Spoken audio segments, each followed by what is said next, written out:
Class 9 NCERT English Moments Chapter 2 The Adventures of Toto. Before you read, have you ever had a baby monkey as a pet? Toto is a baby monkey. Let's find out whether he is mischievous or docile. Now, let's start. Grandfather bought Toto from a Tonga driver for the sum of 5 rupees. The Tonga driver used to keep the little red monkey tied to a feeding trough, and the monkey looked so out of place there that grandfather decided he would add the little fellow to his private zoo. Toto was a pretty monkey. His bright eyes sparkled with mischief beneath deep-set eyebrows, and his teeth, which were a pearly white, were very often displayed in a smile that frightened the life out of elderly Anglo-Indian ladies. But his hands looked dried up as though they had been pickled in the sun for many years. Yet his fingers were quick and wicked, and his tail, while adding to his good looks, grandfather believed a tail would add to anyone's good looks, also served as a third hand. He could use it to hang from a branch, and it was capable of scooping up any delicacy that might be out of reach of his hands. Grandmother always fussed when grandfather brought home some new bird or animal. So it was decided that Toto's presence should be kept a secret from her until she was in a particularly good mood. Grandfather and I put him away in a little closet opening into my bedroom wall, where he was tied securely, or so we thought, to a peg fastened into the wall. A few hours later, when grandfather and I came back to release Toto, we found that the walls, which had been covered with some ornamental paper chosen by grandfather, now stood out as naked brick and plaster. The peg in the wall had been wrenched from its socket, and my school blazer, which had been hanging there, was in shreds. I wondered what grandmother would say. But grandfather didn't worry, he seemed pleased with Toto's performance. "He's clever," said grandfather. "Given time, I'm sure he could have tied the torn pieces of your blazer into a rope, and made his escape from the window."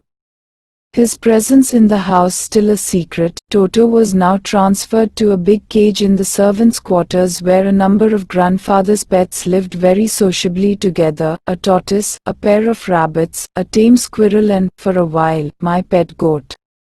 But the monkey wouldn't allow any of his companions to sleep at night, so grandfather, who had to leave Dehradun next day to collect his pension in Saharanpur, decided to take him along. Unfortunately, I could not accompany grandfather on that trip, but he told me about it afterwards. A big black canvas kit bag was provided for Toto. This, with some straw at the bottom, became his new abode. When the bag was closed, there was no escape. Toto could not get his hands through the opening, and the canvas was too strong for him to bite his way through. His efforts to get out only had the effect of making the bag roll about on the floor or occasionally jump into the air, an exhibition that attracted a curious crowd of onlookers on the Dehradun railway platform. Toto remained in the bag as far as Saharanpur, but while grandfather was producing his ticket at the railway turnstile, Toto suddenly poked his head out of the bag and gave the ticket collector a wide grin. The poor man was taken aback, but, with great presence of mind and much to grandfather's annoyance, he said, "Sir, you have a dog with you. You'll have to pay for it accordingly." In vain did grandfather take Toto out of the bag, in vain did he try to prove that a monkey did not qualify as a dog, or even as a quadruped. Toto was classified a dog by the ticket collector, and 3 rupees was the sum handed over as his fare. Then grandfather, just to get his own back, took from his pocket our pet tortoise, and said, "What must I pay for this, since you charge for all animals?" The ticket collector looked closely at the tortoise, prodded it with his forefinger, gave grandfather a pleased and triumphant look, and said, "No charge. It is not a dog." When Toto was finally accepted by grandmother, he was given a comfortable home in the stable, where he had for a companion the family donkey, Nana. On Toto's first night in the stable, grandfather paid him a visit to see if he was comfortable. To his surprise, he found Nana, without apparent cause, pulling at her halter and trying to keep her head as far as possible from a bundle of hay. Grandfather gave Nana a slap across her haunches, and she jerked back, dragging Toto with her. He had fastened on to her long ears with his sharp little teeth. Toto and Nana never became friends. A great treat for Toto during cold winter evenings was the large bowl of warm water given him by grandmother for his bath. He would cunningly test the temperature with his hand, then gradually step into the bath, first one foot, then the other, as he had seen me doing, until he was into the water up to his neck. Once comfortable, he would take the soap in his hands or feet, and rub himself all over. When the water became cold, he would get out and run as quickly as he could to the kitchen fire in order to dry himself. If anyone laughed at him during this performance, Toto's feelings would be hurt and he would refuse to go on with his bath. One day Toto nearly succeeded in boiling himself alive. A large kitchen kettle had been left on the fire to boil for tea, and Toto, finding himself with nothing better to do, decided to remove the lid. Finding the water just warm enough for a bath, he got in, with his head sticking out from the open kettle. This was just fine for a while, until the water began to boil. Toto then raised himself a little, but, finding it cold outside, sat down again.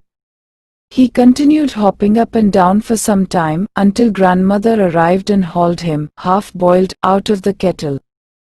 If there is a part of the brain especially devoted to mischief, that part was largely developed in Toto. He was always tearing things to pieces. Whenever one of my aunts came near him, he made every effort to get hold of her dress and tear a hole in it. One day, at lunchtime, a large dish of pulav stood in the center of the dining table. We entered the room to find Toto stuffing himself with rice. My grandmother screamed, and Toto threw a plate at her.